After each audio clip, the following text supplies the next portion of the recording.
তো এতদিন পরে বাড়িতে আসলাম, অনেকদিন পরে আব্বার কবর ইয়ে করতে। যে আব্বার কবর আছে, দাদির কবর আছে, চাষের কবর আছে, এখানে দাদা দাদির কবর আছে।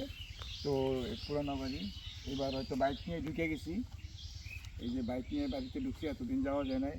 যাই হোক, এই কবরস্থানে মোটামুটি পরিষ্কার আছে এখন। পরিষ্কার করে ছোটো ভাই সবসময় আসে, এটা পরিষ্কার টরিষ্কার রাখে। যাক, মোটামুটি আল্লাহর রহমত আসছি। আর আম্মাও মারা গেছে, আম্মার কবর আছে আজিমপুরে। তো সেখানেও যাওয়া হয় মাঝে মধ্যে, এত কবরের জিয়ারত করার জন্য।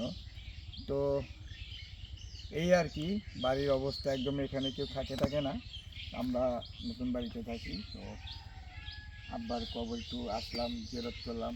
আব্বাকে জানি আল্লাহ বেহেশত নসিব করো। সবাই ভালো থাকেন, সুস্থ থাকেন।